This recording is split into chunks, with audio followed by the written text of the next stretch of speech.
Hola a todos y todas, soy Julia, profesora de Biología del Centro de Estudios Luis Vives. Hoy vamos a hacer una grabación especial. Hemos podido conseguir algún examen distinto a los que resolvemos habitualmente en las pruebas de PC, porque nosotros hacemos habitualmente los que tenemos aquí y recibimos en la sede de Madrid, pero hemos conseguido un examen de América Este y bueno, pues lo hemos resuelto para que tengáis otra opción más y que podáis ver las distintas preguntas que ponen en otros centros que están bajo el mismo programa, es el mismo formato de examen, pero bueno, son distintos exámenes, así podéis practicar un poco más. Como de costumbre, lo hemos puesto en nuestra página web en recursos, exámenes resueltos. Nos vamos a, esta vez es la prueba de PC, como os decía, y era el examen de junio. Entonces, veis aquí que está el que resolvimos hace poquito y ahora está el de Biología, la sede de América Este. Bueno, pues vamos a pinchar aquí y lo hacemos grande.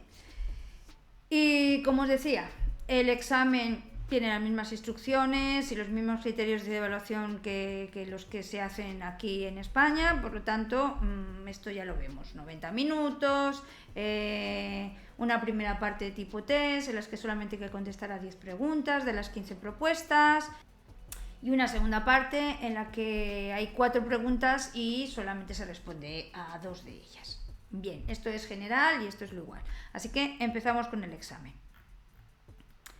En la primera parte, que es la de tipo test, como siempre, voy hacia abajo del documento para ver las soluciones directamente y nos preguntan ¿en qué etapa de la profase 1 de la meiosis se produce la sinapsis? Bueno, nos indican 3 etapas, leptoteno, paquiteno y cigoteno. Las 3 están en la profase 1, pero evidentemente donde se produce la sinapsis es en el cigoteno.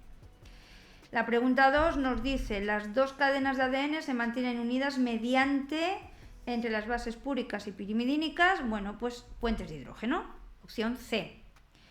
¿Qué orgánulo tiene ADN? El aparato de Golgi no, los ribosomas tampoco, los cloroplastos tienen ADN cloroplástico. 4. ¿Cuál es la mejor descripción de los alimentos modificados genéticamente?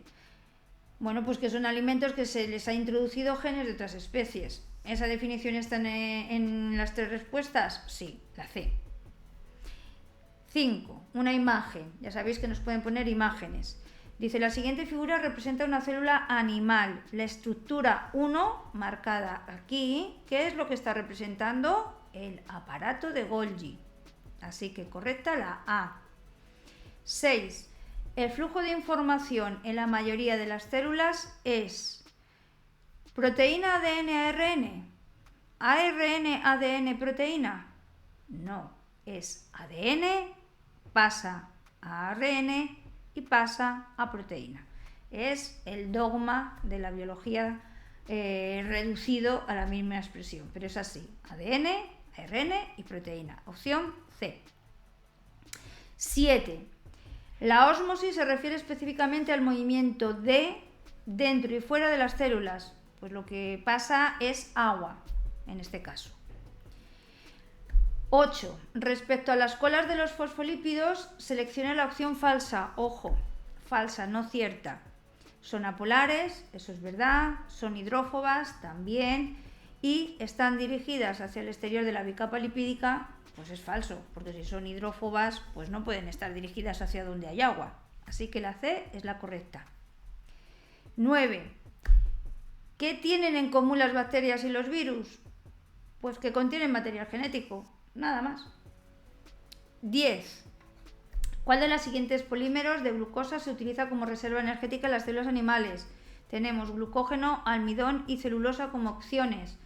Celulosa no tiene una función de reserva energética y menos en células animales porque forma la pared celular de las células vegetales.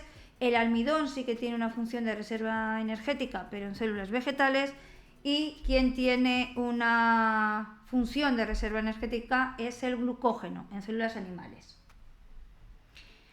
11. La alteración de la forma tridimensional de una proteína se denomina desnaturalización. es lo que es. 12. ¿Cuáles de los siguientes elementos no se requiere en la PCR? Se requieren cebadores, se requiere una ADN polimerasa termoestable y lo único que no necesitamos es ADN ligasa. 13. Nos dan una reacción en donde vemos un sacárido, un monosacárido, más oxígeno, nos da agua, más dióxido de carbono y ATP.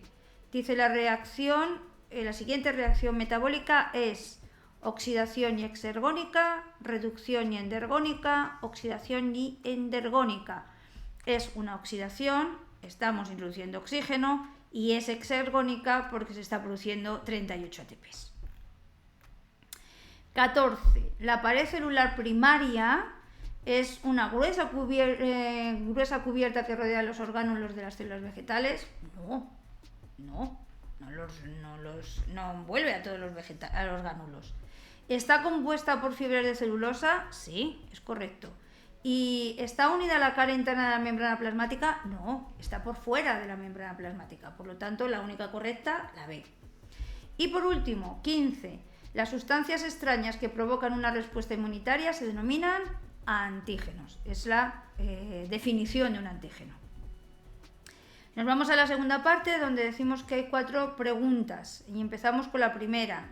Dice, en relación con las biomoléculas, defina biomolécula e indique 2 biomoléculas inorgánicas.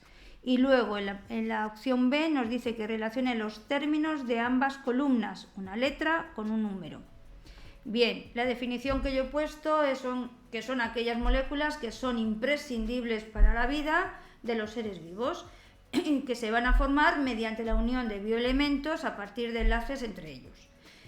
Podemos clasificarlas en biomoléculas inorgánicas, que son moléculas que se encuentran tanto fuera como dentro de las células y que son necesarias para la vida. Por ejemplo, el oxígeno, el CO2, el agua y las sales minerales. Únicamente nos pedían 2, bueno, pues escogeríamos 2 de ellas. Y luego también he puesto que están clasificadas en biomoléculas orgánicas, que son moléculas que se encuentran en el interior de los seres vivos. Aquí no he puesto ejemplo porque no me lo está pidiendo. Me estaba pidiendo definición de biomolécula y 2 ejemplos de inorgánicas. Bueno, con respecto al siguiente apartado, tenemos que relacionar pues, lo que viene en una columna con la otra. Una desoxirribosa, pues yo miro, monosacárido constituyente del ADN. 2A. La fructosa es una cetohexosa. 2B. La sacarosa es un disacárido. 6C. La celulosa es, lo veré aquí, con polisacárido estructural, no lo veía. La celulosa es la 4D. 6, colesterol. El colesterol pues forma parte de la membrana, así que 7E. El almidón es un polisacárido de reserva vegetal, 1G. Un gliceraldehído es una aldotriosa, así que H3. Triglicérido, me quedaba uno por aquí, un triglicérido, donde le tenemos, lípido de reserva, que no lo encontraba tampoco, es el I9, y la lactosa, el 10, componente de la leche. Resumiendo, A2, B5, C6, E4, E7, F1, G8, H3, I9 y J10. Pregunta 2. Indique 2 diferencias entre células procariotas y células eucariotas. Indique 2 diferencias entre célula animal y célula vegetal. Indique 3 diferencias entre mitosis y meiosis. Indique 3 diferencias entre respiración celular y fotosíntesis. Vamos una por una. Diferencias entre células procariotas y eucariotas. Entre otras muchas diferencias, yo he citado que las células eucariotas tienen un núcleo diferenciado, la mayoría de ellas, porque los eritrocitos, pues si alguien se acuerda, los glóbulos rojos no tienen núcleo, pero bueno. La inmensa mayoría de células eucariotas tienen núcleo diferenciado y, sin embargo, las procariotas no. Ninguna de ellas va a tener núcleo. También se diferencian en los orgánulos que presentan. Las procariotas tienen pocos orgánulos, membrana con sus mesosomas, citosol, ribosomas, mientras que las eucariotas tienen gran variedad de orgánulos diferenciados, aparato de Golgi, retículo endoplasmática, vacuolas, mitocondrias, cloroplastos, etcétera, etcétera, etcétera.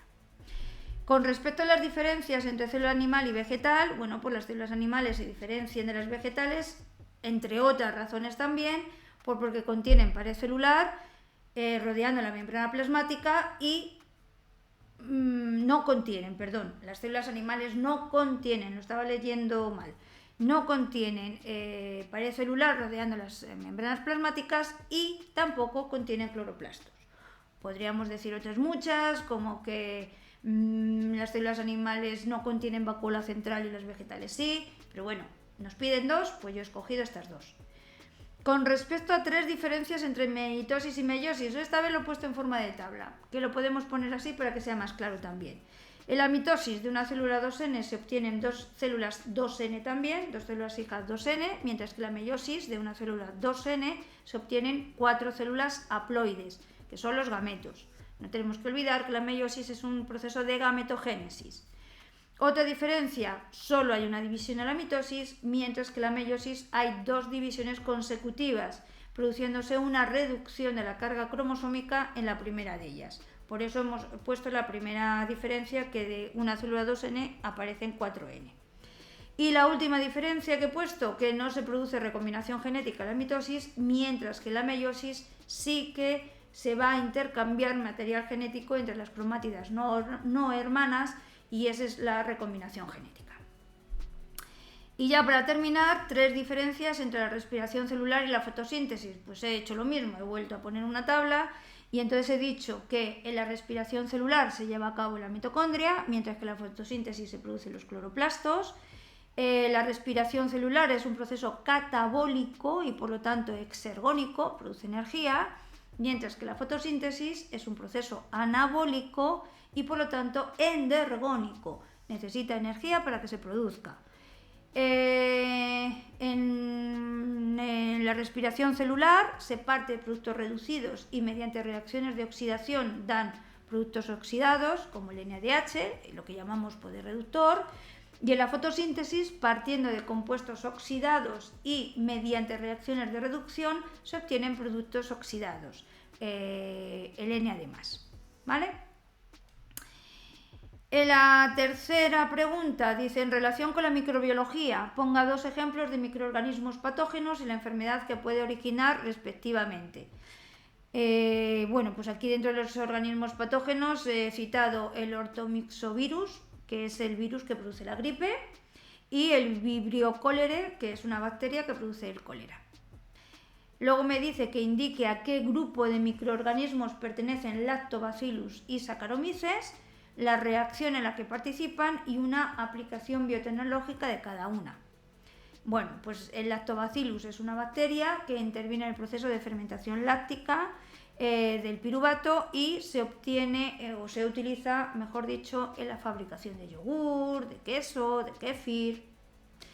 Mientras que Saccharomyces es una levadura, un hongo, que interviene en la fermentación alcohólica del piruvato y se usa en la fabricación de alcoholes, vino, cerveza o incluso la fabricación de pan.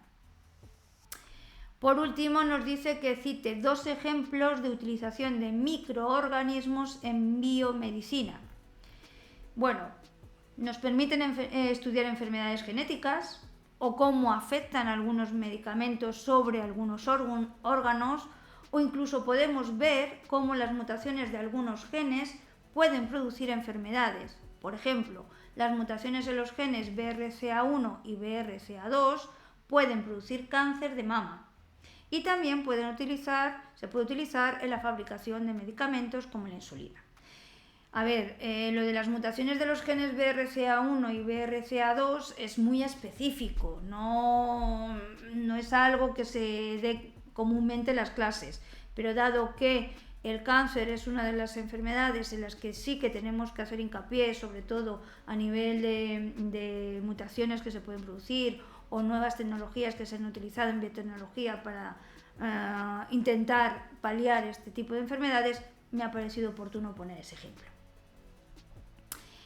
Y ya la última pregunta, dice: responda respecto a las mutaciones. A, defina mutación. B, explique los 4 tipos de mutación cromosómica que se pueden dar. Y C, comente el significado de las mutaciones desde el punto de vista evolutivo. La definición de mutación es muy escueta. Dice: se pueden definir las mutaciones como los cambios o alteraciones que se producen en el ADN. Ya está. Es cortita, pero correcta. Con respecto a los 4 tipos de mutaciones cromosómicas que se pueden dar, pues se puede ver si afectan al orden de los genes, y entonces sería una inversión o una translocación, y si afectan al número de genes sería una deleción o una duplicación. He explicado un poquito más: una inversión, un fragmento gira 180 grados y bueno, pues se invierte.